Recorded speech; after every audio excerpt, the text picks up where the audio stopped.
We want to talk now about communion, one of the great privileges of every church, and one of the things that binds believers together in all places and all times.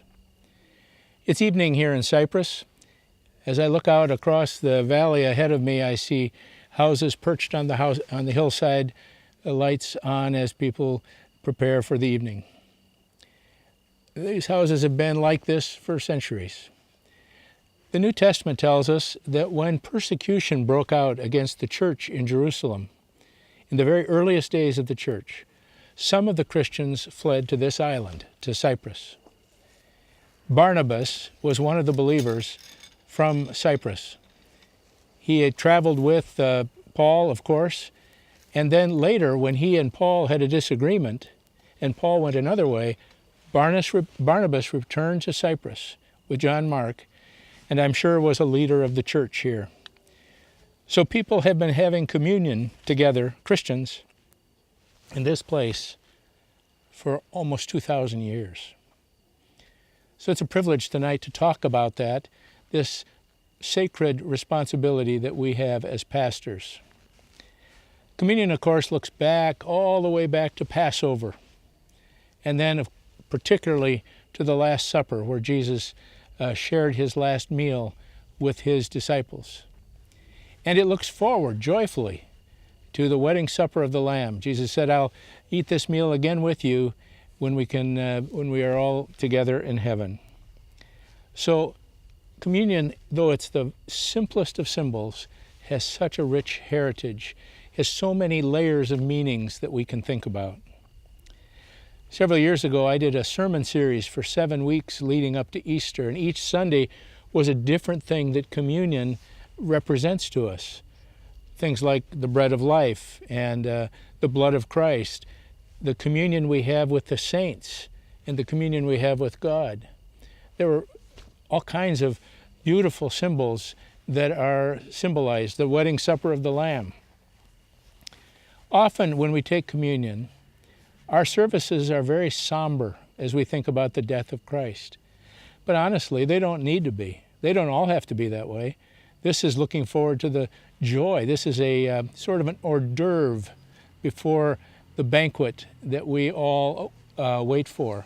So it's perfectly appropriate for communion sometimes to be in a more joyful spirit, to sing songs of celebration, and instead of always focusing on the suffering of Jesus.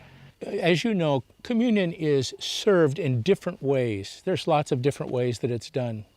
I'm told that many of you are accustomed to having one cup that the whole congregation shares. You know, I've almost never done that. I've seen it. In the West, in our evangelical churches, it's quite common for trays of little cups to be passed through the whole congregation, which we then hold and partake together, likewise with the bread. Sometimes in our church, we invite people to come forward, and we have people ready to serve them those same little cups and pieces of bread. And as they come and stand before us, it's such a precious thing to me, because my people come and stand in front of me, and I can say them each, call them each by name, and say, "This is the blood of Christ shed for you," or "This is the body of Christ given for you." If you are in a church where different people serve communion, there are churches where it's always the task of the elders. That's fine. Other times it's other officers. If you don't have that, then I would say use any people from your church who are godly and respected, because it's a great privilege. I remember the first time in my life when I saw women serving communion along with their husbands, and how moving it was to me, because I'd grown up where I'd never seen that before. Do you think children should take communion? Well, every place is a little different on that. Some have a requirement that not till children have gone through a class can they take communion. Others, it's up to the parents, or there's a certain age that's set. You can decide that yourself. Some churches and some denominations, some parts of the world, do not allow anyone to take communion until they've been baptized. And you can understand the reasoning for that. Other churches do not have that rule. Traditionally, communion follows a sermon in the service. The idea being, of course, that the sermon will address a theme that has to do with communion. There's not a rule about that. That's just a common tradition. Myself, I'm often preaching in a series through a book of the Bible or a section of Scripture. And the passage, I don't have a passage that pertains directly to communion. In those cases, sometimes we have communion before the sermon, other times after. We like that it changes and we do it in different fashions. We were, in my tradition, are accustomed to calling communion an ordinance, a command to be obeyed happily. You are aware that some churches call it a sacrament. A sacrament is something which conveys grace to another person. I've always found this to be something of a mystery. It seems to me it's a bit more than a command to be obeyed, that there is something that happens in communion, but I cannot describe it. You can read about this from different theologians who have different views. I just know that God works in people's hearts in communion in a way that is more than simply keeping a command. But I don't have a word to describe that. So, as you come to communion in your church, you will have your own denominational or community distinctives of how you do this. But I want to walk you through some things that are common. Often before communion, we sing a hymn or a praise song that focuses on Jesus. It may be something that is contemplative, that quiets our hearts so that we're ready for communion. In preparation for communion, you might read some scripture. You can read, of course, the story of the Last Supper in the Gospels. Or you can read the passages of scripture that speak of the cross throughout the epistles or in Isaiah or in other places. There are many texts. We'll put some on the screen for you to give you some help.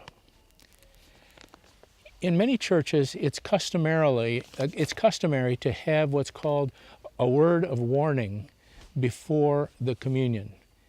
What's intended is, remember the passage of Scripture where Paul speaks in 1 Corinthians 11:27-29. He says that it's dangerous to take communion in an unworthy manner. Well, the problem with that, as we talk about it, is the issue that he was facing were people who were getting drunk. They were carrying on. It was way out of control. And he said, because of this, some in your church have gone to sleep, which was a way of saying they've died. So it is a sacred thing to be taken solemnly. On the other hand, sometimes when we give these words of warning, the feeling the people in the church have is that they're not worthy to take communion.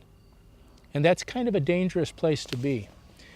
One time, years ago, a couple started attending our church. They were from another church, and they'd been hurt very badly, not only by their church, but by the sudden death of a son in a fire.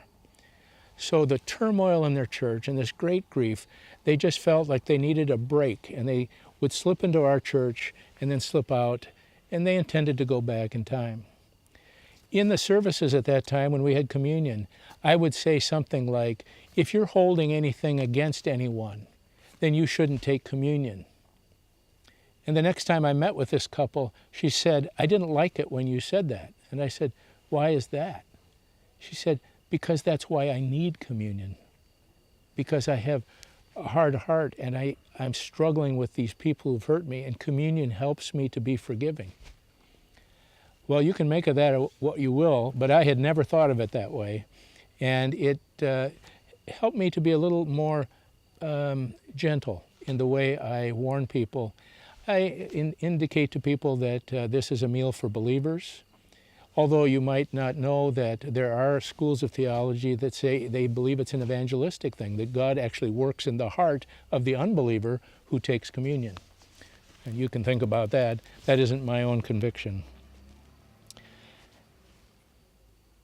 Then you might want to give people some time for reflection, just to be quiet, to say, let's just take a few moments to prepare our hearts. You could read some scripture that deals with the confession of sin, or an awareness of God's holiness. You could read part of Psalm 51, for example. But if you do that, then you want to give words of assurance as well. That's the phrase we use, words of assurance. Words that guarantee God's forgiveness to those who are in Christ. There are multiple verses of Scripture, like 1 John 1:9, that you could use for that.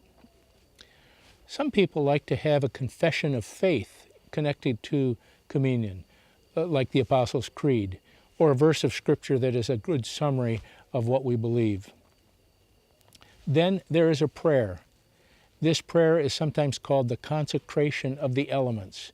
It's when we thank God for the elements we're about to receive and recognize the holiness of that moment, and we pray for them.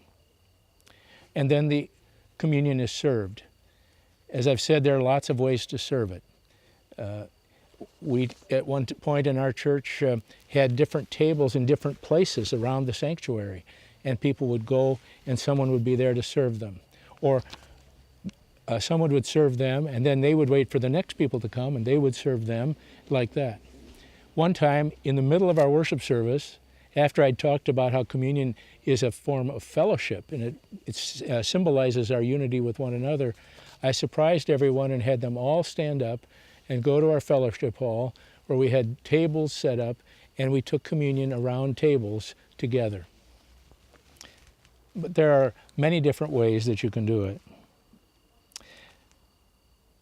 Then after communion and when we serve communion, there are customarily the words we say. We call these the words of institution. These are the words that Jesus said, and you can find them in 1 Corinthians 11. So when the bread is distributed, which is customarily served first, we say, "On the night he was betrayed, Jesus took bread, and when he had given thanks, he said, 'This is my body. Do this in remembrance of me.'" And then people partake together if they are in rows. If they're coming forward one by one, that's different. Likewise, when the cup has been prepared, then you say, "In the same way, after supper, Jesus took the cup, and when he had given thanks, he said, 'This cup is the new covenant in my blood. As often as you eat this bread and you drink this cup, you proclaim the Lord's death till he comes.'" And I like to remind people sometimes of that great coming of Jesus, and we will dine together at the wedding supper of the Lamb. After everyone has partaken, then you want to perhaps have a song of thanksgiving, an upbeat song, a song that celebrates our salvation. Or instead of singing, you can read some scripture that celebrates our salvation in Jesus Christ. So these are all ways that you can do these things. Your servers should be prepared. Your elements should be prepared carefully, of course. And you want to recognize the holiness of the moment. But as I said, sometimes it can be cheerful. I had people one time hold their cups up like a toast to Jesus. I don't know if anybody else does that, but I thought it helped us remember that we are waiting for a wedding supper. And other times we're very quiet and meditative. Have you benefited from our teaching ministry? Have you found TVS videos helpful and relevant? Please consider supporting us with your prayers and financial gifts. For more information, visit tvsseminary.com. One other thing about communion. You probably have people in your church who can't come to church because of illness or age. Perhaps they work on Sunday morning and they can't come. I think it's great to take communion to them. When I was a young pastor, I bought a little kit about this big that had 6 little cups in it, a little container for bread. But you really don't need anything like that. You can just take the elements in a bag or something and take it to the people.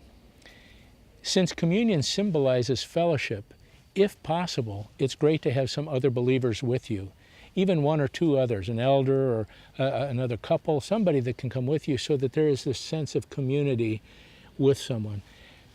You know, there are folks who can't come to church at all, and we don't want to forget about them because communion is precious to them. It's one of those things I've noticed as a pastor, how precious communion is to people. So don't forget about them. Take the Lord's Supper to them. Let me tell you one story. One day when I was a young assistant pastor, a young woman from my young adults group called me. She told me she was in a hospital. In fact, she said she was in this psych ward, the psychiatric ward of the hospital. She told me that she had been suicidal and she was afraid she would hurt herself, and so she had admitted herself. It turns out that she was an abuse victim, and she had finally started to face this, and it was so hard that she was terribly depressed. She wanted me to know, and she invited me to come and visit. Well, I was frightened. I had never been in a psych ward before. I didn't know what I would be facing. But I went because I'm a pastor, and that's what we do, isn't it? We go into places sometimes that are pretty scary. What I found was not really like a hospital. It was more like a dormitory that was very sad, very quiet. And I met her in her room, and we talked. She told me a little bit about her story and what had happened. It was the week leading up to Easter. And she told me she wouldn't be able to be out in time to go to church on Easter or to have communion on Good Friday, as was our custom. I said, "Would you like me to bring communion to you?" She said, "I'd like that very much." Then she said, "There are some other Christians here. Would it be okay if they joined us?" So on Good Friday afternoon, I drove back to the psychiatric hospital, and I carried my things into that room, went through all the doors and the locks, and they checked to make sure you don't have anything with you that someone could hurt themselves with. And then we sat in that room, these dear people whose hearts were breaking, who were so sorrowful, but who knew Jesus. And together we took communion. This cup, this bread is the body of Christ given for you. This cup is the blood of Jesus shed for you. And together in that place, we took communion. I think it was one of the most precious times I've ever celebrated the Lord's table.